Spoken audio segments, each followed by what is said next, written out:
Vámonos con más temas. 8 de la mañana con 36 minutos. Oigan, está con nosotros ya aquí en el estudio para entender un poco cómo funciona el tema de las plantas, el maestro Rodolfo Martín Mesch. Él es ingeniero titular de los laboratorios de GenBio del CICI. ¿Sí lo dije bien? ¿GenBio? Sí, está muy bien. Buenos días. Del Centro de Investigación Científica del Estado de Yucatán. Así es. En la mañana platicaba de los plantíos de cacao en África y cómo nos vamos a quedar sin chocolate y ya valió esto, ¿no? Uno de los problemas que han tenido allá es, no me pregunte cuál, andan enfermas las plantas, ¿no? Y esto obviamente ha afectado territorios enormes de cacao. Así es. Ahora, ¿qué enfermedades le dan a las plantas y cómo es que se contagian entre sí o cómo funciona esto? Ok, les explico. Hay dos tipos de problemas de enfermedades que le pasan a las plantas. Hay un grupo de enfermedades que le llaman abióticas, que son enfermedades causadas por condiciones climáticas o del suelo, que es algo que nos está quejando. Cuando son condiciones climáticas, el exceso de luz, las altas temperaturas, la falta de agua cuando llueve mucho, o el exceso de agua o la falta de agua, ocasiona que se enfermen, o sea, se amarillan, se marchitan, se secan, les salen manchas. Tienen mucha agua, se enferman, tienen poca agua, se enferman. Se enferman. Okay. Y hay otro tipo de enfermedades causadas por microorganismos que se llaman enfermedades bióticas. Esas pueden ser, como pasa con los seres humanos, hongos, virus, bacterias, fitoplasmas, nemátodos, que finalmente terminan afectando el desarrollo normal de la planta. Entonces, en las plantaciones, de repente, por estos cambios de temperatura, de humedad, pueden haber enfermedades que se vuelven catastróficas y pueden causar mucha muerte de árboles o plantas, como en el caso de cacao. ¿Qué tan rápido se enferma un plantío tan grande? Por ejemplo, hablando de hortalizas o de plantíos, o sea, hectáreas, vaya. Ok. Dependiendo del cultivo, por ejemplo, hablando de sandías, un ejemplo, hay enfermedades que son muy explosivas y tenemos condiciones muy favorables como de que empiezan las lluvias, la humedad relativa alta, puede acabarse una plantación por una enfermedad que se llama mildiu, por ejemplo, en 10 días. Madre mía, es muy rápido, o sea, y si no se toman acciones de manejo correctas... ¿Cómo se frena eso? Ok. El primer punto para corregir un problema, que es parte del trabajo que hacemos en el CICI, en el laboratorio, es tener un diagnóstico correcto. Entonces, para eso hay que hacer análisis, en este caso, de las enfermedades. Rápidamente, teniendo resultado cuál es el problema, se toman acciones de manejo. Y parte de las acciones es hacer correctamente las cosas, manipular un poco el clima y tomar acciones de manejo haciendo aplicaciones de productos, ya sean de origen orgánico, biorracional o químicos cuando hay necesidad. Ok, que en el caso, yo sigo con mi noticia del cacao. En el caso en África lo que están haciendo es aprovechando que no tienen lluvias ahorita para darle tratamiento con ciertos químicos a las plantas, ver si logran recuperar ciertos plantíos. El primer paso, y muchas veces ese es el problema, de hecho está pasando ahorita con los árboles de la ciudad, no sé si te has fijado que hay muchos árboles que se están muriendo, se secan. Sí. Y muchas veces el problema es que no tenemos un diagnóstico correcto y por lo tanto las estrategias de manejo que podamos hacer muchas veces no son las correctas, ¿no? Entonces, el hecho de que veamos, por ejemplo, ahorita árboles, yo digo que el que tenemos aquí afuera anda bien enfermo, no lo sé. De hecho, ahorita que entré acabo de verlo. Ah, mira, sí tengo buen ojo, Eso debería de preocuparnos, sí. ¿Es normal? O sea, no. que es común. Es común que se enfermen. Pero tenemos que tener una estrategia de manejo para los árboles que tenemos en nuestras casas, las macetas, en la ciudad, en las avenidas, que generalmente no tienen condiciones óptimas. Tú ves un árbol que tiene un diámetro de tronco a lo mejor de 1 metro y tienen un arriate o un área donde desarrollan las raíces de 1,20 m. Claro, entonces las raíces necesitan respirar como un ser humano. Aquí en Prolongación Montejo, donde está Telesur, tenemos un árbol gigante aquí afuera de la entrada de Telesur. Que es de estos que la raíz ya la tenemos, ya rompió el pavimento y demás, ¿no? Y le salen como si fueran como honguitos, ¿no? Unas orejitas. Como unas orejitas. Así es. ¿Eso qué es? Que según yo es como de lo más común que podemos ver de manera muy obvia a los ciudadanos. Así es. Bueno, cuando observas, así como has hecho, y vemos que salen esas como orejitas en la parte de abajo a una altura de medio metro, un poquito menos, es un hongo que finalmente está afectando la base de la planta del tallo. O sea, los árboles finalmente tienen sistemas que conducen el agua y los nutrientes, y estos hongos van dañando esto. Eso se llama xilema, que son como las tuberías, vamos a decir, por donde conducen todo lo que absorben. Hay que darles manejo, y muchas veces esas infecciones se dan donde hay heridas. Si te fijas, cuando vuelvas a salir, te vas a dar cuenta que podan, pero no sellan la herida. Entonces, con las condiciones ambientales, se infecta, y con el paso de los meses o los años, vemos que se enferman las plantas. Ahora, en el caso de lo que mencionaba de los árboles secos que hemos estado viendo, esto, vamos a decir, es algo esperado. ¿Qué se podría hacer? Bueno, es normal que un árbol... porque tenemos sequía en gran parte del país. En gran parte del país sí, pero hay áreas como nosotros donde la precipitación está arriba de 1000 milímetros, y por lo tanto la probabilidad que se enfermen los árboles y las plantas es muy alta. Entonces tenemos que hacer planes de manejo. O sea, en conjunto, ya sea con el ayuntamiento o con el área competente, ¿no?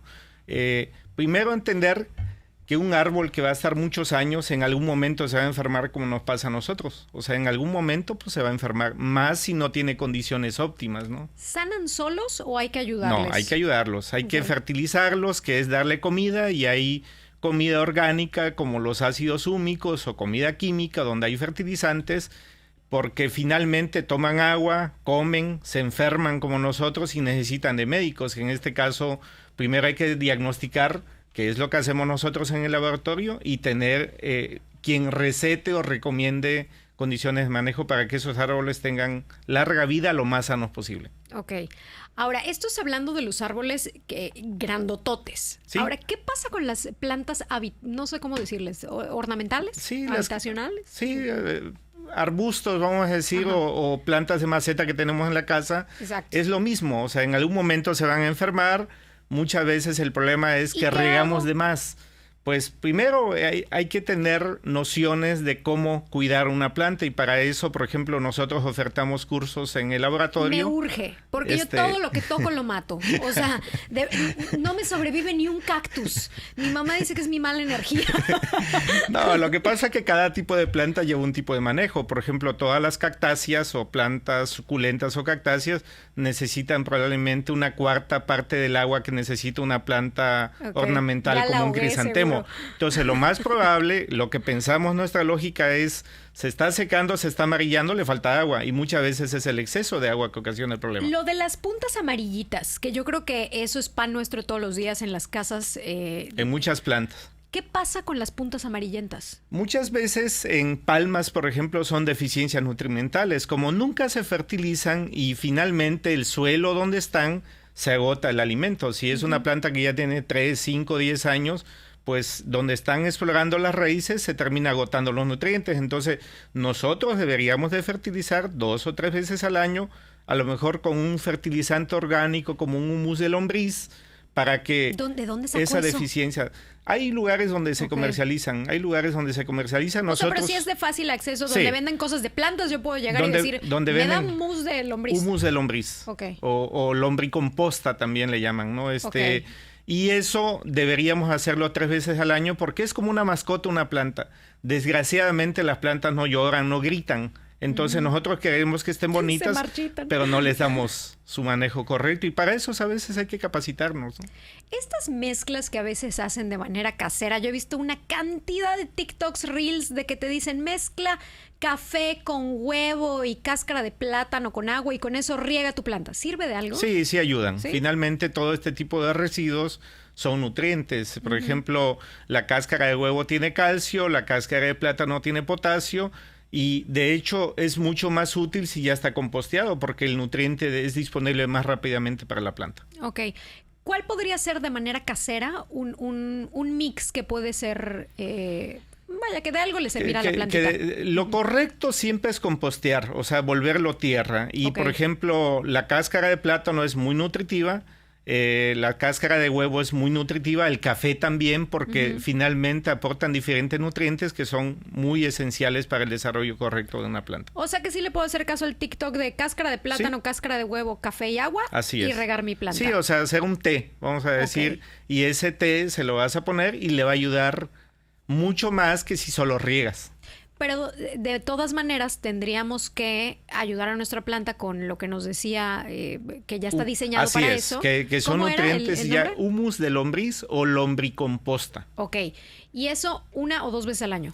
2 veces al año, 3 veces al año, dependiendo del tipo de planta. Si son plantas que florean, o sea, que nos interesa que esté floreando constantemente, pues se hace más seguido, hasta 5 o 6 veces. Pero si son árboles, con 3 veces al año que se haga es suficiente. Un árbol, dependiendo del tamaño, puede llevar 3, 5, 10, 15, 20 kilos, porque para que le esté aportando los nutrientes que necesita. Si, por ejemplo, estamos hablando de ya arbustos de un poquito más de tamaño, no sé, tengo mi arbolito de limón en la casa, por ejemplo. ¿Esos llevan más? Llevan como entre 10 y 15 kilos y con 2, 3 veces al año es suficiente. El kilo de este tipo de productos, cuando lo compramos, cuestan entre 7 a 20, 25 pesos. Bueno, o sea, sí. Es accesible. Es accesible. Y hay que hacerlo, pero muchas veces el problema es que pues no sabemos. Ok.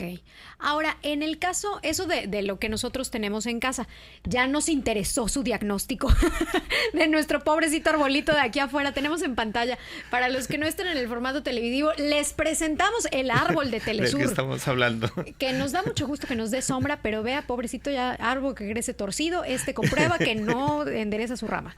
Hay que fertilizarlo. ¿Qué tiene nuestro árbol? Bueno, ese árbol, hay una parte, por ejemplo, donde se hizo una poda en algún momento, pero ahí hay una herida donde empieza la infección de hongos que con el paso de los años puede terminar matando el árbol. Entonces hay que darle un tratamiento, hay que fertilizarlo correctamente para que ese árbol siga lo más sano posible por muchos años. Y el tipo de fertilizante que necesita un arbolote de este tamaño es el mismo que... Sí. Es el mismo tipo, nada más en diferente cantidad. Hablando desde el punto de vista sustentable, el humus de lombriz o las compostas es lo más correcto y los kilos va a depender del tamaño de la planta que tú tengas. Por eso te decía que una macetita probablemente lleve 200 gramos, 250 gramos y un árbol de este tipo, de ese tamaño, probablemente necesite unos 30 kilos. O sea, es que vea el tamaño de arbolón que tenemos en pantalla. Es un árbol precioso. Y muy bonito, da mucha sombra, está muy bien. Pero entonces vamos a necesitar como 30 kilos para como salvar 30 kilos.